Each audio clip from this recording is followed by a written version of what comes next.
The general casually glanced up at the tall building and noticed the reflection of a sniper rifle. At that moment, the assassin pulled the trigger towards the general. The general was quick-witted and grabbed the soldier beside him. Just as the assassin was about to fire again, a large group of people rushed over, and this time the assassin had no chance to kill the general. The police searched everywhere on the tall building for clues. Victor sniffed hard for a long time and determined that this shooting incident was carried out by the same assassin as the one that happened the day before yesterday. 2 days ago, a banker was shot and killed. The police found the place where the assassin had fired the shot, and Victor began to analyze the smells of the scene. After a while, he described what the assassin looked like. The assassin was probably around 40 years old, didn't smoke, but he should be working in a cheap cigarette factory. Moreover, there was a very obvious smell of paraffin on the assassin, but Victor didn't understand why the assassin had the smell. After the forensic doctor took out the bullet from the deceased's body, the police immediately knew where the smell of paraffin came from. The assassin used an American-style rifle. For this kind of old rifle, before firing, the chamber had to be smoked first, and the bullet had to be coated with paraffin to prevent jamming,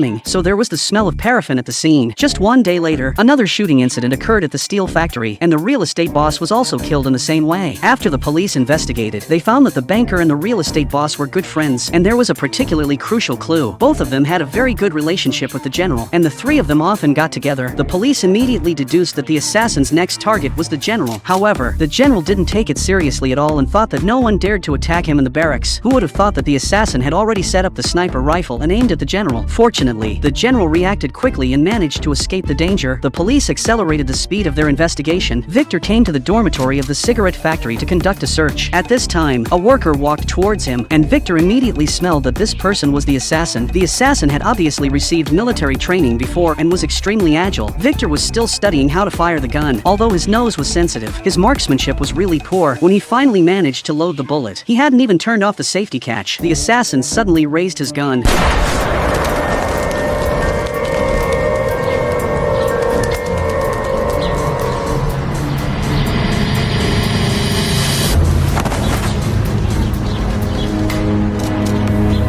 At this critical moment, the police rushed over and saved Victor. However, at this time, both Victor and the police felt heavy-hearted. Did this assassin really deserve to die? It turned out that when the general, the banker, and the real estate boss went hunting, they accidentally killed the assassin's daughter by mistake. After that, they used their power and influence to suppress the matter. The assassin used to be a special forces soldier and worked as a laborer in a cigarette factory after he retired. As a powerless and insignificant person, how could he compete with those three people? He didn't even receive a penny of compensation, nor did he hear a word of apology. There was no other way, so he could only embark on this irreversible path of revenge to seek justice for his daughter.